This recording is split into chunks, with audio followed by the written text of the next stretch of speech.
Welcome back, Irish fans, to Breaking Down Braves Boys podcast.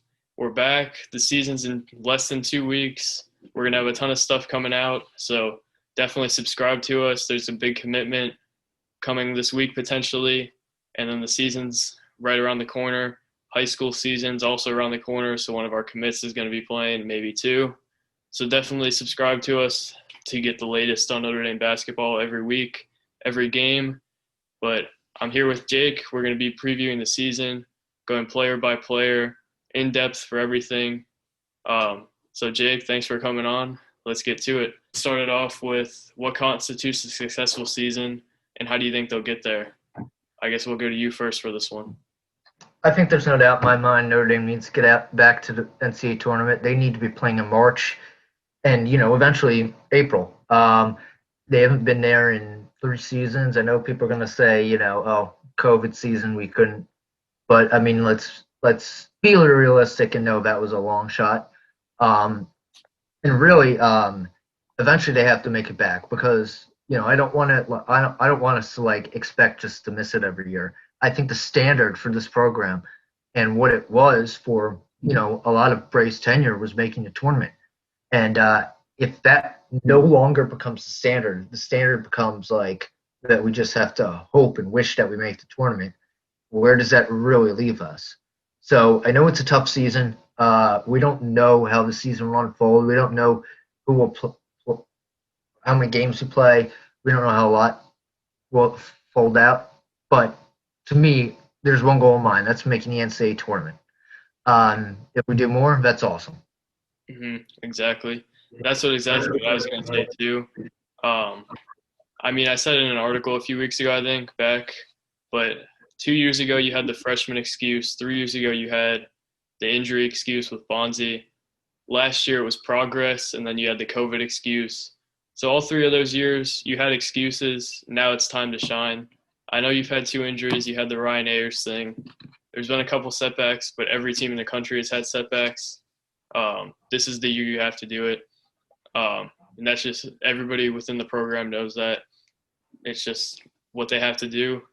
So what do you think they have to do to get there? Growth. I think that's the big word. The junior class has to grow. They have to improve. They have to at least go towards their ceilings as players, which are hopefully high. They need to mature. I don't know if mature is the right word, but they need to become who they can really become as players. And I think that they're the key. That's what Bray says that himself. That's why he's giving them a big challenge here. And, we have to see a lot from them. Exactly. I agree, definitely. And with the schedule this year, I think they have to beat a ranked team also.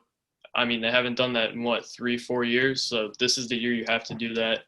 I believe the last time was Wichita State and Maui. Geez, that's a long time ago. They only did it twice, but I think this is the year they could definitely do that. I mentioned this to you before we started filming, but I think this is the most explosive team offensively they had in a while. They have so many shot creators. They can stretch the floor. They can, especially if Trey Wirtz is eligible and when Carmody comes back. They just have so much offensively that they haven't had in past years. That I think this is definitely the year they need to beat a ranked team, and they have the personnel to do it. So segueing off of that, what are your thoughts on the schedule this year? Oh, boy. I don't know if I would schedule this. I don't know if anybody would schedule this but Mike Bray. Then again, none of us are Mike Bray. So I think that gives him some leeway there. It's very tough. I would have liked to seen if they could have swapped out one of the tough out-of-conference games for a winnable game that still kind of adds to your resume, like an okay team that isn't a whatever win that not just a W column filler. That would have been a better schedule in my opinion. I think it's just too many, but if they can pull out some big wins, then that can really help them. Definitely. I was going to touch on this because I didn't say this in the video I recorded just about the schedule. But I don't know if I fully buy that it's all about confidence, because in April, Bray was all about, oh yeah, we're going to save money on the schedule. We're not going to schedule as many guarantee games. So we kind of knew this was coming. I don't exactly know that this is confidence, but that definitely plays a part into it. But I think with all that, with all the teams scheduled, just scrolling down the schedule, Michigan State, Tennessee, Ohio State, Kentucky, Duke, that's all in the first month. Purdue is 3 days after Duke. I mean, it's a grind, and then Virginia a week later. I mean, you're gonna have to beat teams that you didn't beat last year, and then you're gonna have to win all the games you're supposed to win if you want to be successful this year. You can't have what happened last year and drop games to Boston College and Wake Forest. That just can't happen this year. That's my thoughts on the schedule pretty much. I mean, it's going to be tough. There's no sugarcoating it this year. Like last year, you had a little bit of leeway with your schedule because the ACC was down and all that. But the ACC top to bottom is better this year. I think everybody can agree on that. You just have to win those tough games, and then you can't lose easy ones. Any other thoughts on the schedule before we? I think you summed it up really well. I mean, that's what I had to say. Yeah, definitely. So I guess now we'll go into the team in general. Let's start with the starting lineup. In general, what are your thoughts about the starting lineup? We're going to go player by player right after this, so don't get too in-depth, I guess, but what do you think about the starting lineup? I think it's a good balance. I think, it's definitely – it has a good floor of tenable players in ACC play, good balance. I would like to see a little bit more defense. I hope the time in the weight room and strength conditioning in this offseason helps that. But I like our lineup a lot overall. I think it's definitely a strength. I agree that it's a strength for sure. I mean, if you look at it, obviously the starters are the 5 best players, but I think this is probably our best starting lineup in a few years, probably since the year Bonzi went down. Yeah, definitely. Hub, definitely like a borderline all-ACC player probably this year. Cormac, same thing. Dane, lights-out shooter who was trending upward defensively. We're going to get more into depth with all these guys, but Leshevsky, super talented, probably is going to take a leap this year, hopefully. And then Durham, who's a great defender, all that kind of stuff. I just think this is maybe the best unit they've had in a while. So that's my thoughts on the starting lineup. Let's go player by player. I guess I'll start with Hub. I'll go first. Oh, wait. Didn't you want to go over the bench first, or? And then do the players? So I guess I'll start off with Prentice Hub. This is a guy, I don't think he has a ton of wiggle room statistically from last year. He had 12 points per game, 5.1 assists per game. And then the one concerning thing was 2.7 turnovers a game, which is an increase from 1.9 his freshman year. I think that's just a result of him getting more comfortable in the offense, taking more risks.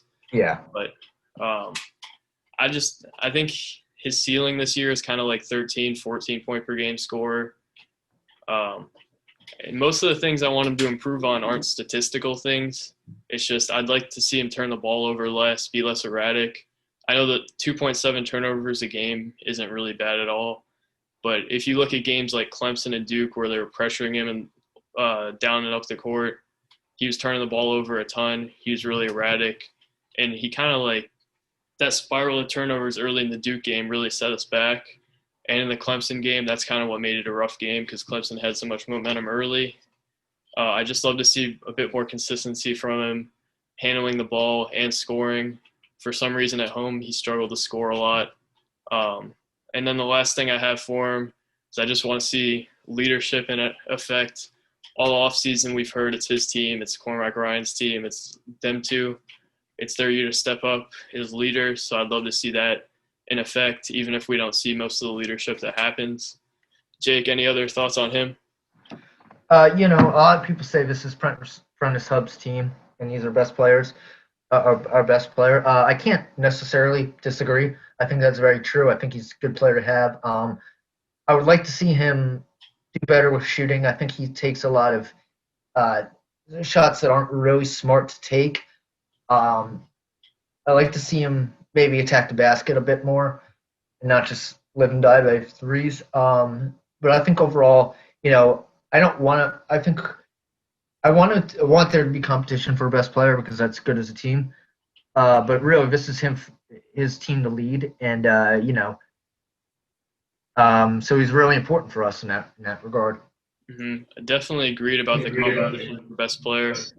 With Cormac Ryan coming up and then Nate Laszewski projected to make that leap, I think we've talked about this before, but if Prentice Hub is the undisputed best player on the team at the end of the season, I think that means he's either really stepped it up offensively and defensively, or that's a bad thing and a bad thing for Cormac Ryan and Nate.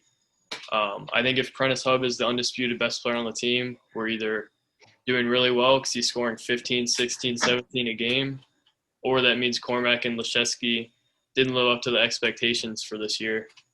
And I also wanted to touch on what you said about attacking the basket. I do think that's more of a possibility this year because they're going to have the floor a lot more stretched with Laszewski out there rather than Mooney and Durham, who are both taking up space inside. A lot of their offense was that pick and roll with Hub and Durham and Rex and Durham. But now I think he's going to have a lot more room to attack the basket, especially with Cormac. So I guess segueing into Cormac, what do you think he's going to do this year? I think that's really a mystery. People are saying, I think there's kind of a misconception about he's guaranteed to do that. And while I agree he will be a good piece, he has to prove it. And I do think he will, of course, but until he does, I don't know if we can fully say to what to expect from him. But I think a baseline of what I can expect from him is good shooting, a really good all-around game. I mean, he can definitely defend, he can shoot, he can pass. I think he adds great, in fact, maybe in terms of ball handling, the best backcourt we've seen, and I'd probably say since 15-16 with since 2014-2015 with Grant and Jackson. So, I think he could definitely add that to our team. I think he also adds length and size. You could even see him, if Forts is eligible, stretch out to the 3 at points if we go 4 round 1. So that versatility is good to have. I mean, if a player can play 3 positions, that's always good to have. I think he's absolutely a candidate for a best player of the team at the end of the season. We just have to see it first. Definitely agree. I agree that Cormac, maybe he's not going to be the scorer that TJ Gibbs was. It's going to be tough to replicate 13 a game. But I think even in the first couple weeks, you're going to see Cormac come in, and you're going to be like, wow, TJ Gibbs never made that play. Or, wow, he just did something I haven't seen Notre Dame guard do in a long time. Like, I think he's gonna jump in passing lanes. He's gonna be annoying on defense. He's gonna hit deep threes. He has a ton of energy. He just affects the game in so many ways. And he's also a better shot creator than most of our guards in past years for his teammates and for himself. Good passer, can create off the dribble, which is something that screwed us late in games last year. Just not being able to create shots and living and dying off the 3 ball, which I think Cormac might even, I wouldn't say fully solve that problem, but it's going to be a lot better this year just in general with the way he can create for himself and his teammates. Any other thoughts on Cormac before we move to Dane Goodwin? I'm just excited to see what he adds to the team this year. Definitely. So then we go to Dane. I know Dane's your favorite player. Not going to get any bias from you. Not very biased at all. Just go over his stats from last year.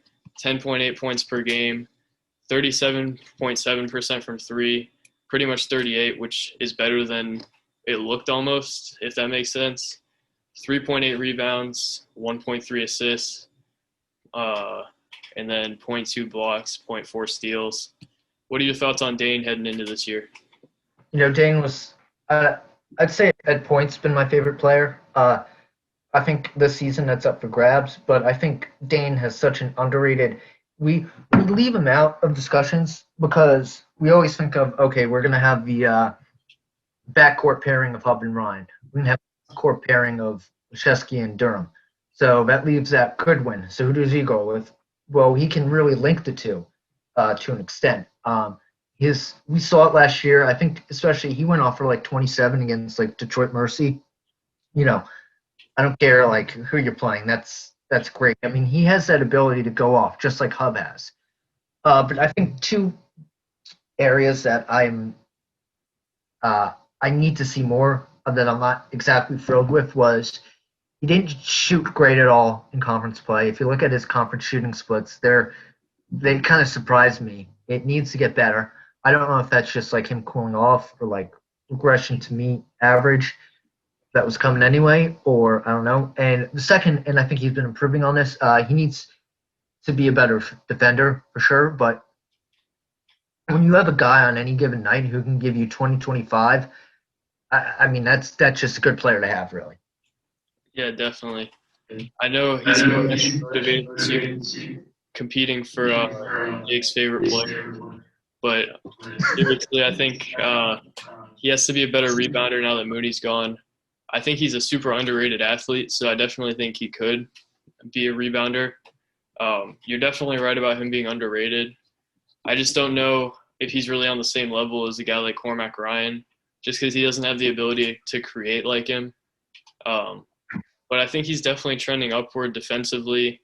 And if he can come in and be a spark like he was in that first Georgia Tech game, he pretty much won us that game with like 8 straight points off the bench. I think that's going to be a huge success for him. Probably like 11, 12-point score because he was at 11 this year. I don't really expect a huge statistical jump. And if Trey Wirtz is eligible, it's going to be really interesting to see what happens with Dane Goodwin. Maybe we'll talk about that some more later, but I think Dane is really good in that six-man role, and I'm interested to see how he is as a starter and what Bray decides to do with Wirtz, especially with Wirtz and Cormac's size. They could probably move to the 3 if needed. But, yeah, any thoughts on Dane or what I said or anything like that? Yeah, I've heard people say he's better in the six-man role. I mean, I don't know. I don't really know if I have a definitive opinion on that one way or another, but I mean, it's definitely an interesting point. I think Orts, if he, you know, if he's eligible, will probably start on the bench. But anything can happen. I mean, the lineup can get shifted around. I know it didn't happen last year, but um, he's one of the players I'm definitely very interested to see how he does this year. Definitely. I would love to see him become more of a creator. I just don't know if that's really going to be him ever. So I think right now, all we can really hope for is just more consistency, just keep trending upward defensively, and just keep having a positive impact on the team and bringing him a spark. Because he did that so many times last year, especially in home games like Louisville. Even Bray was talking to him about pack your game, all that kind of stuff. Just need to see more of that over the next year. So I guess if you don't have anything else for Dane, we can move on to Nate. Yeah. This is a really interesting one. 7.4 points per game, 4.6 rebounds, and 31% from 3. Nothing crazy, but Nate's generated a ton of hype this year, this offseason in general, for good reason, obviously. He seemed like he was trending upwards to me towards the end of the last year. I don't think many Notre Dame fans remember this, but against Wake Forest, before Olivier Sarr killed us in the second game, he was on him for like 7-8 minutes, and Sarr scored 2 points. So I think you could see a lot more of that. In his interview with us, he told us that he was really focusing on becoming a center at times if they needed him to be, and he's talked with the staff about that. It looks like he's put on muscle. I don't know if you noticed that in the pictures they posted, but if you looked at him at this time last year, I don't think he would even be close to how big he is now muscle-wise. And I expect him to make the biggest statistical leap on the whole team, probably going to 11, 12 points. I think he has the ceiling that's even higher than John Mooney's was heading into his junior year, just because of all the experience he has, the shooting ability, the size, the athleticism, all that. What else do you have on Nate this year? I think Nate is, I think, a key to the team in so many ways. He holds, he holds the key to spacing the floor, stretching the floor for us. I mean, if he can improve defensively, that's massive. And how well he can play center also can help us. And when we need that, when we go for round one, Nate really has one of the highest ceilings on the team. But I have to be honest. I mean, I don't know how much of that we've seen so far. I mean, he needs to apparently he's a great shooter. We haven't really seen that yet. I don't know if that's a lack of attempts thing. So if he gets a bigger role, he can. But I think Nate really has the most to prove to me this season. Mm-hmm. But I like his talent. Absolutely. I think it was kind of like Mooney touched on when he talked with us a few months back. It's just an opportunity thing to me. Like if we were to talk about Mooney, like at this time heading into his junior year, I don't think we would have been this high on him. I know he was kind of projected to make a leap, but I don't think anybody could have expected him to be that good that quickly in his junior year. And I think kind of the same thing can happen with Nate, just based off the experience he has and his skill set. Anything else with him? I know there's a lot to talk about with him, and we've discussed him pretty much all off season. So I agree. I think he definitely can make that jump. I mean, bigs under Bray make that jump a lot in their third year, so I definitely expect that from him. I think he can be our best player too. I think there's three main contenders for that: Hub, Ryan, and Laszewski to be our best player. But we'll see what happens. Definitely. And then his counterpart, Juwan Durham, I think he has the potential to be a double-digit scorer this year, just like every other member of the starting five. Provides a lot of value defensively. 7.8 points per game. He showed us flashes in like the Duke game. There were a couple other games too. I think one of the Boston College games he had a really nice outing in. And then he was really good early in games, just kickstarting the offense. And then Hub and Gibbs and all of them got going. But I think his value is really defensively. I don't think we're going to see a huge leap from him offensively. He has the potential to have like a Gavin-type season, I think, senior season, like 10, 11 points. But, yeah, I don't know. I don't know if I really buy the hype with him offensively. What do you think about the hype offensively with him and what he's going to do generally this year? That's definitely a believe it when I see it thing. But I do agree from a bigger role, he'll be a double-double player.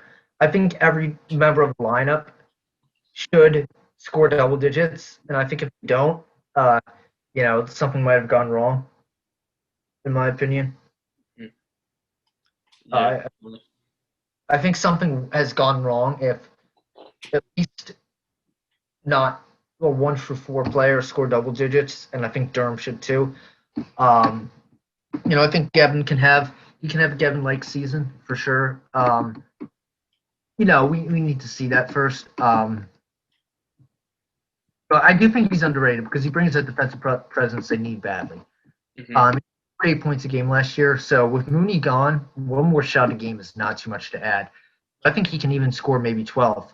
I mean, if he gets 14, that's great.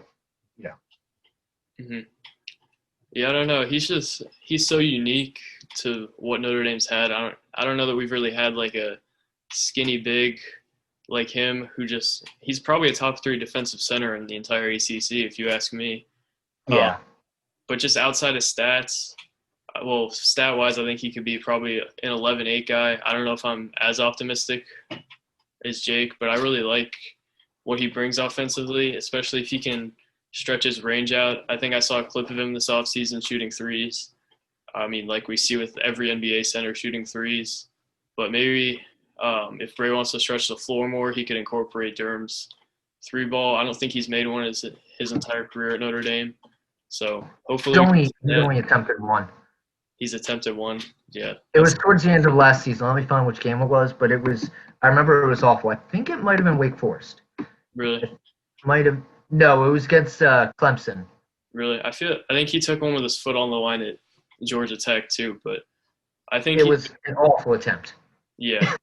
Yeah, I think we could definitely see that more and more this year, though, I don't know. especially if they need him to do that to win games. Um, that's kind of a long shot, but they're going to need him to do that if they want to stretch the floor, um, like they're trying to do with Leschewski at the 5. If you have, if all your bigs can shoot, like Durham, Zona, Leschewski, we'll get into Zona later. But if all three of them are able to stretch the floor, you're a really dangerous team offensively, especially against a team like Florida State, who's really long and blocks a lot of shots. Any other thoughts on the starters before we get into the bench? I think expecting Durham to contribute any meaningful three point three point ability to his game is a bit believable when I see it. If you said like maybe one or two shots a game, then yeah, I could probably see that. Yeah, that was But more what I was meaning, like 1 or 2 a game. Like he I would think at least be. he might do some here and there. I don't know about overall. That's just not his game. Hmm. But if you can add that. That's cool. Hmm. Yeah, I just want him to be more of a threat out there because we've seen him do that in his high school and in some clips in the off season. I just think maybe we could see that now. It's his last year. He's probably more confident. Mooney's gone. I think it's just time for him to expand his game instead of just a defensive specialist like Ryan Humphrey described him as. Um, but yeah, that's all I have for Durham, really.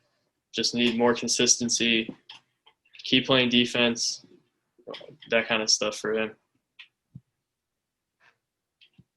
So now onto the bench. The bench it's really hard for us to forecast. I guess I go with Jake first for the bench. What do you got? Well, I think we'll start with what we know we will have on the bench. I know there's a big if of what we could have on the bench. I think you know what I mean. Mm-hmm. But also by player, I think on the wings we have Jogo, Carmody, Sanders. Carmody's out, so we're probably gonna need Jogo to do some stuff early on. Sanders can definitely add some defense for sure. And Zona will be the bigs sub. We've heard great things, so he could add stuff. As it stands, the bench is not very good, but I think it can be serviceable. And I think they're a tournament team. Yeah, definitely. Let me pull up some of the quotes about Zona real quick from Bray. I have like a whole page full of Bray quotes about Zona. He said he's thoroughly impressed. He changed his body, lost weight, gained muscle. He has good strength, and he's tough. Cormac, Prentice, and Dane endorsed him being on the court, and they need him to win. He said he'll be a key guy coming in, so he hinted at him having a role already. And then he just kind of repeated all that throughout the availability, but you can definitely see how confident Bray is in him. Bray's generally an optimist, but I probably should have waited until we talked about Zona, but when you brought him up, I kind of had to touch on him. So if you don't have anything else on the bench in general, we could get into player by player. Well, I think we should touch on Wirtz. If we have Wirtz, that instantly makes the bench from a potential weakness to a potential strength. I think that, especially, we can actually finally have 7-man rotation with good players, and then we can have spot minutes from other players. So we can really now have an 8-man rotation. That's going to especially be better, with games more spaced out. If there's cancellations, which could help a 7-man bench too, but that can really help them because they got gassed a lot late in games. If they can kind of like get some league guide minutes down to like maybe 32, 33 instead of 35, 36, that can really, without sacrificing quality, that can really help them. So we really need Wirtz for that. Absolutely. If Wirtz is eligible, which it looks like it's trending in that direction, hopefully we'll make the announcement like before we post this because we'll end up looking stupid. But Robbie Carmody, Trey Wirtz, Nick Jogo, Matt Zona, all players that Mike Bray has hinted at being in the rotation in one way or another. When Carmody comes back, you have 9 guys off the bench who Bray is really high on for now. That's really ideal. And I think you could get even more than spot minutes from the other 2 guys. I think they could have at least maybe a legitimate role, at least in a few minutes. I've also heard rumblings that the staff may feel confident, even in Elijah Morgan, to give him spot minutes. Mm-hmm. We'll see how that goes. With a walk-on, I need to see if we'll leave it with them getting him minutes. But I think, a lot of people said he has some skills. He's not going to be the lead guy off the bench, but if he can give them a few minutes, some nights, that's a help. That's definitely a help. I don't think you would kill them out there for sure. Yeah, definitely. If you have, I think most of the minutes for the guards, you're going to have either Prentice or Cormac on the court, both of them, or you're going to have Cormac and Dane, Prentice and Dane, hopefully Wirtz and one of them. I just think it's going to be tough for Elijah to cut out a role, but if he's going to do it, it's probably going to be this year with all the depth that's coming in and even more that could come in. I think we both agree he's not your average walk-on. Could have gone other places. I think it was just his height that kind of hindered him. But he's definitely talented. He can create for his teammates, all that kind of stuff. Let's touch on Nick Jogo real quick. He's a interesting case. Bray said in the spring, why can't Jogo be our 6th man? I think some people took that as Bray saying he was going to be a 6th man. I don't know if that was the case, but he could definitely be the 6th man if everything doesn't go our way with Carmody and Wirtz. Jogo could be the 6th man for a long period of time. And I don't know if I'm super comfortable with that. Any thoughts on Jogo is the 6th man or just Jogo in general? Well, those are 2 different things, and I'll expand on that right now. Jogo as a 6th man is not my favorite idea in the world, but if Jogo is the 8th man, I think that's a very good thing. I think he definitely has some shooting talents that you won't really, that's a help off the bench, really. If they go Wirtz and Zona, you have a guard and a center. You don't really have anybody that's a forward. Jogo can kind of really help there. I think if he is our 8th man, that's something I'm absolutely comfortable with. If he's our 9th man, that's even better because that means Carmody came back good or Sanders or something. I think he's the type of guy. I think if they can get like 8 to 12 minutes a night out of him, I think that's realistic. That would definitely be a good thing for sure. Yeah, definitely. Ideally for me, I would love if he would come in maybe around that 6 to 8 minute range. He'd kind of play that Kelly Oubre with the Wizards role.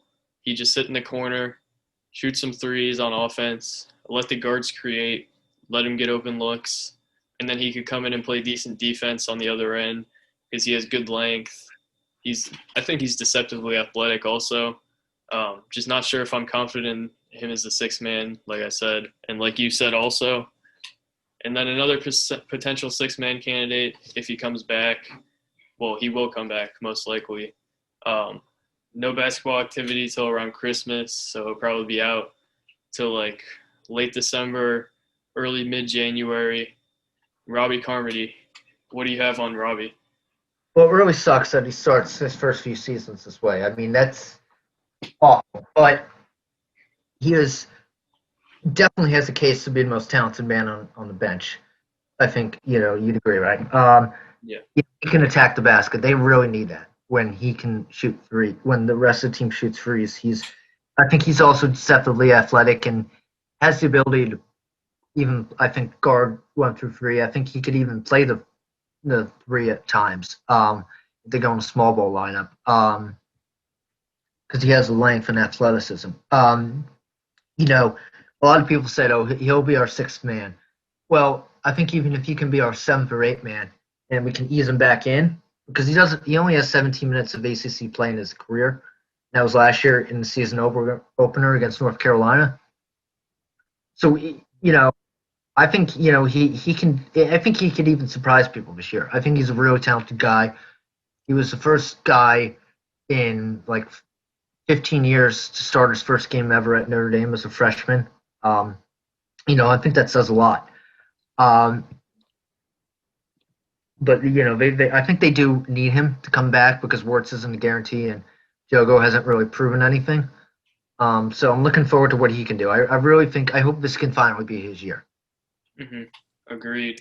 I didn't write many notes down for Robbie, just because I have no idea what he's gonna do. Like I know everybody's touched on this before, but he relies so heavily on his athleticism that I was confident before this last injury with the kneecap, but it's another knee injury. Like it's got to take a toll at some point, and I think this could even be a positive for him if you look at it. He could kind of play the Rex. I don't want to say he's going to be Rex, but he could probably develop a 3-point shot like Rex did. Could focus on his defense more, and he could learn to kind of slow down. So I think this could help him in a way. I just don't know what we're going to get this year, and I think they have to be really careful with if they're going to rush him back or not. No matter how bad the depth is at that point, you have to make sure that he's in good shape to play, and that's kind of all I have for him. I can't even like really make a prediction on Robbie. It's just so much uncertainty with him. Yeah, You agree? definitely. But I hope it can be something good. Yeah, definitely. We've seen flashes like that North Carolina game you alluded to. I mean, I don't think people remember because that was so long ago. But he scored like 10 points. 10 of the last 12 points Notre Dame scored in that game. He just looked so explosive. He's making plays all over the floor. And we've all seen him dunk. We've all seen him bully guys around in high school. I mean, I don't know. Yeah, I really hope he can get back to that form and be a huge help for the team. It's just we'll see if he does it. If he's got properly treated and all that. Just hopefully he can make a full recovery. And then we touched on this guy earlier, Matt Zona. All the Mike Bray quotes. Mike Bray's clearly a big fan already. Zona, I did a full breakdown on his film a couple weeks ago. If you want to, go check it out after this. But I really like Zona's offensive ability.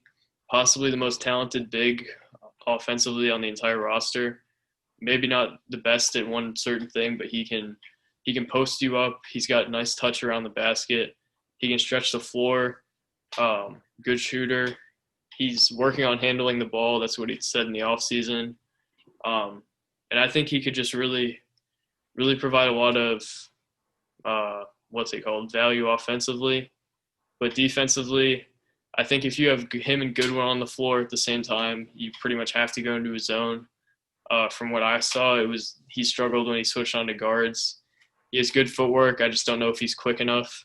Maybe now that he lost weight and put on muscle, that could help him. But if he's the same guy defensively as he was in high school, I think we might have some issues there. But what do you have to say about Zona, Jake? I know Bray had a lot to say. I have a lot to say. What's your take on him? So I think it was a pleasant surprise to see that he's so good as a freshman. I think he's a candidate to start as a sophomore when Durham's out, when Durham moves on, if he does. He can definitely what do you think a realistic minutes per game is for him? 20? I'd probably say 15? a little less, like 16, 17, 18, something like that. Yeah, so we're looking at maybe 32 a night for Laszewski, and I mean that's doable. Mm-hmm. I just don't know I think you play a lot more matchups with Zona. I think just because he's going to struggle with guards like Kihei Clark and Jose Alvarado and Chris Lakes, like those short, quick guards. Yeah, You might have a tough time against. I think he's going to play. He might be able to hide that a bit if he's with Durham. Mm-hmm. I don't really know how it works out, but as you said, he needs to improve defense. But what we've heard offensively is, I mean, the fact that we're talking about him so highly as even a freshman is really good to hear. Mm-hmm. I think he can be a 3-year starter even because he sounds really talented. That's a surprise. I just wish we got to see Elijah Taylor too. That sucks that he's out because I think he adds a lot of athleticism and fight. But it is what it is there. Yeah, definitely. That was a huge storyline going in too. Is which freshman is going to win that one or two last rotation spots? And now we don't get that storyline. It's all Zona's now. He's got a shot. He's going to show us what he has in the first couple months, and then it'll be up to the staff and how he plays next year to see if he does get that starting spot. I know they've already talked to a couple of transfers for next year, so that's definitely possible. Also, I don't know if we really want to predict 2 years out because who knows how accurate that'll be, but Yeah. it's definitely possible. I'm just excited to see what he was or what he's doing now. Just the more tape of him I watch, the more I'm sold on him. If you asked me in the spring if Bray was going to talk about him like this, I would have not told you yes. But now he's surpassed my expectations already. I'm just really excited to see what he has to offer. And then alongside him coming in, Tony Sanders Jr., kind of an uncertainty. Bray didn't talk about him much in his availability. Kind of wished that maybe they would have asked or he would have elaborated more to talk about Sanders. I just don't know if he's there offensively. He's a little clunky. But defensively, he can provide you a lot of value. Really versatile, too. Anything to say about Sanders, even with the limited information? I think Sanders is going to be the guy that, if I had to make my prediction, is he'll be the last guy off the bench, and he'll play. He might play I don't know, 100 something minutes as a freshman. Maybe a few minutes a game. Even though I think he could do more, I think he could become. I think he could become like a Rex type eventually down the road for sure. I do like his value. I just don't know if Bray will. We'll see about that. Well, obviously we'll like it, but we don't really know where he's offensively. He was prolific in high school, but that doesn't always translate to college. I think he's really a mystery because he came on so late in the recruiting process, and we just haven't heard talking about him that much. It's the point where we're really just guessing and going off what we already know. But he's definitely a good defensive player already. So you may see him go into those situations. We just don't know where he will be offensively. But I'm all for him being a surprise contributor off the bench. Mm-hmm. The reason I agree with you about the 100 minutes thing, the reason I think he gets those minutes is just because he can be put in like almost any situation and he can provide value there. Just because he's versatile, he's a good defender. Probably play 1 through 4 against some teams. He's 6'7", so he could. Yeah, I've seen 6'5", but we don't really know if that's with or without shoes. I don't really. Let's just say he's like 6'6". He's small forward height. Yeah, but he could against some of those teams if they want to run small ball. He's definitely a candidate to play the 4. I don't know if you've seen him, but him, Zona, and Taylor might be the 3 most ripped guys on the entire roster. So I think that definitely bodes well for him also. I don't know. It's really uncertain with him. There's only like 3 high school games, and he's just playing bully ball on offense and shooting like post fadeaways, which isn't going to work in the ACC really. But that's kind of all I have for him. I see about 100 to 200 minutes this year, so that might be like 5 to 10 minutes per game. Mm-hmm. Maybe more in blowouts, probably not. It's just a mystery. We don't really know what. So I'll just take anything good we can get from him. Mm-hmm. But I like what I see. Yeah, definitely. And then on to our guy, Elijah Morgan. I know we're both big fans of Elijah. Got to be realistic here, though. What do you think is going to come from him this year in terms of production, minutes, whatever? I don't know. I think I would like to think we'd see him in competitive minutes for the first time this year.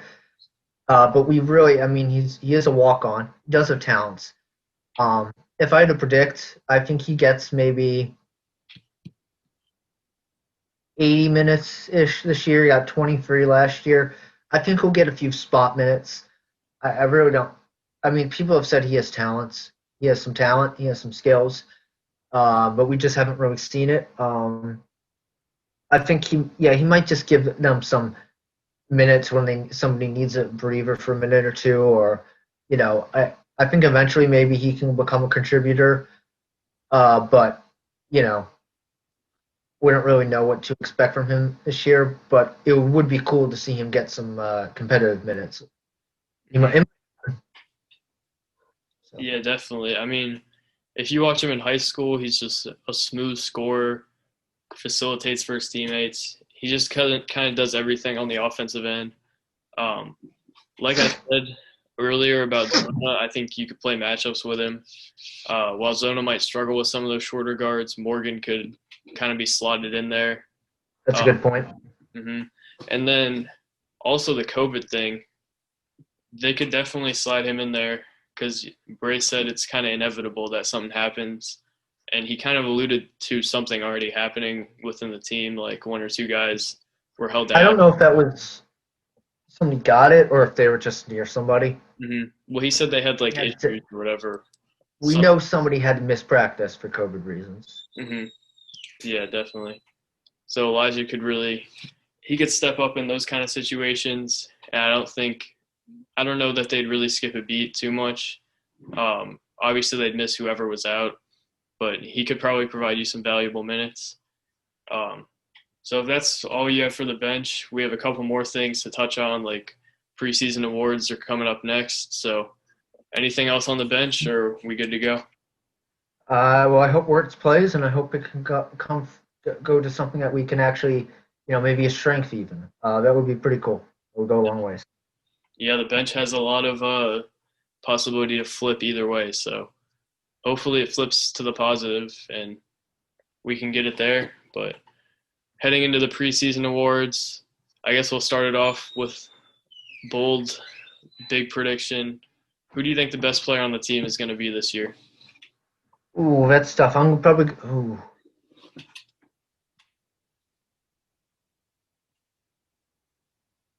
one of the two backcourt members. Mm-hmm. I know a lot of people pick Hub.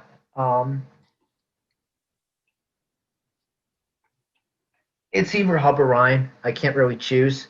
I kind of have a feeling for both ways because it's kind of Hub right now, but Ryan's got that skill set. I'm going to go with Hub because he's taking games at times. I'm not really. I think it's definitely open-ended now. Mm-hmm. I'm going to contradict you there, and I'm going to go with Cormac. I just love his ability to affect the game in so many ways. I just don't think Hub can really do that. And if they're similar in scoring, I think Cormac's probably the best player on the team just because he does so much for you. Really just runs your offense. I don't know if Hub can do that as much because Hub's kind of like a scoring first guard. Not to say that Cormac doesn't score first, but I think Cormac has more ability as a defender, as a passer, and maybe just as a playmaker in general. So I'm going to go with him.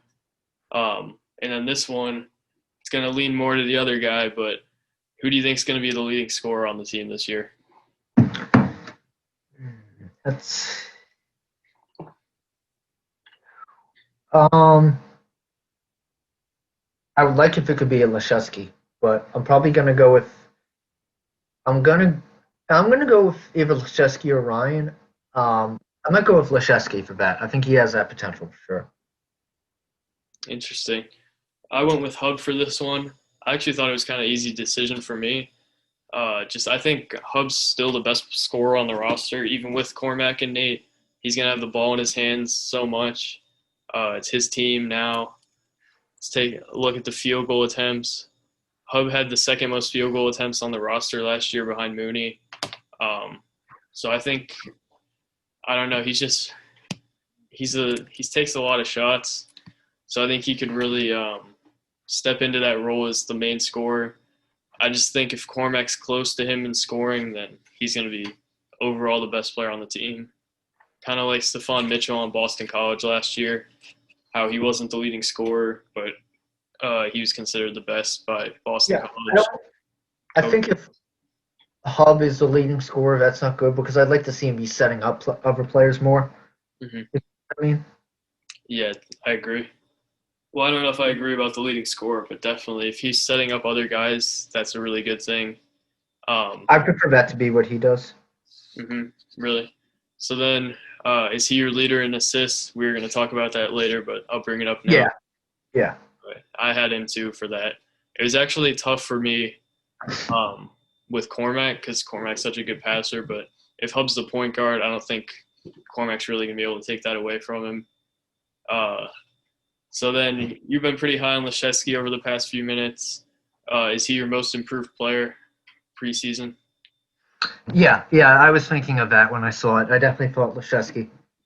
hmm Yeah, I think that might be the most like straightforward one on this entire list.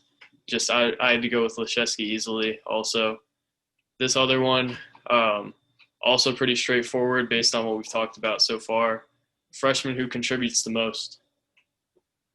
That was Zona, definitely. hmm Yeah, I was actually gonna go with Taylor beforehand, but with Yeah, that so was injury, I.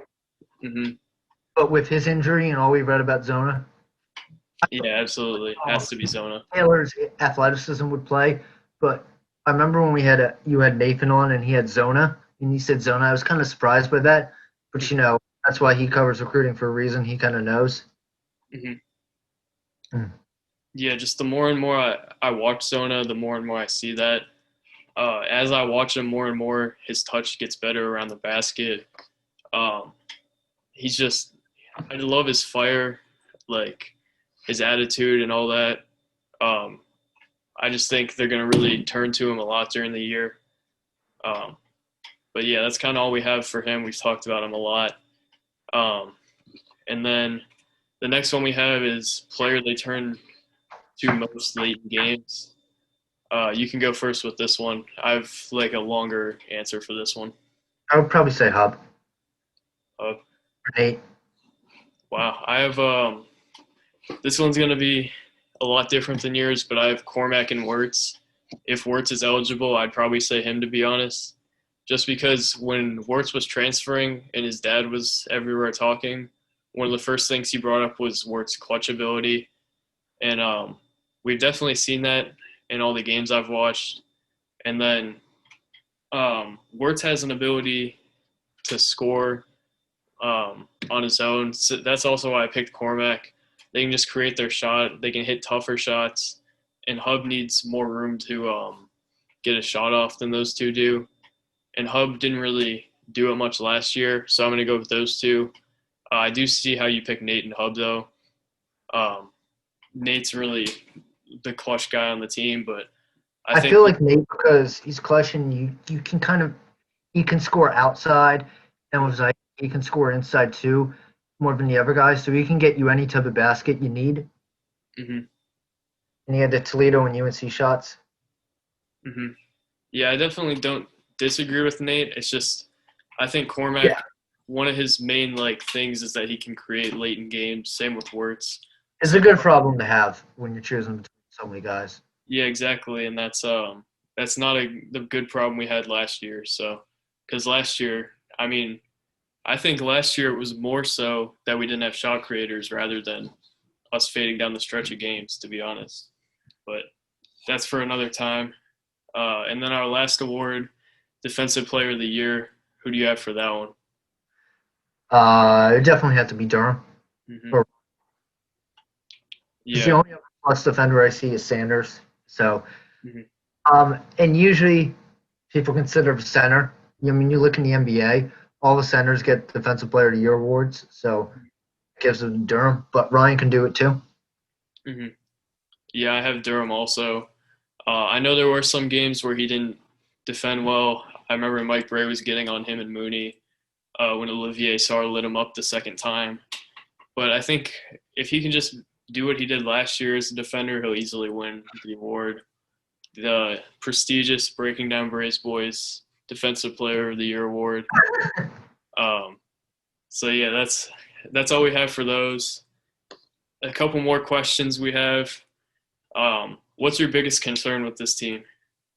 The bench, specifically the perimeter. Um, well, I guess all of it because we have to see Zona first. So I think it's definitely the bench. and if Goodwin can improve his in-conference play. So I think those two. Hmm. Yeah, mine. I was gonna say the bench also, but for this, I kind of have to go with something different than you because we've gone the same the last couple of times. I'm just gonna go with the schedule. I mean, all around, I Oh think yeah. this is a better team than we had last year. It's just the schedule is so hard that it's gonna make this team look a lot worse than they actually are, or it's gonna make them look a lot better. But that schedule is it's a real pain. So that's what I'm gonna go with.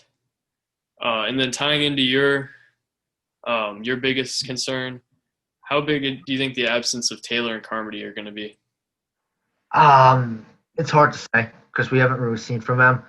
But definitely say it could definitely take at least a win off. Um, I would have it's more of a intrigue because I would have been intrigued to see what they add.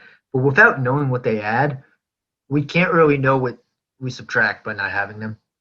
Um, but I definitely think it would have added athleticism and more options off the bench, just more possibilities to eat up minutes that we needed more. Hmm.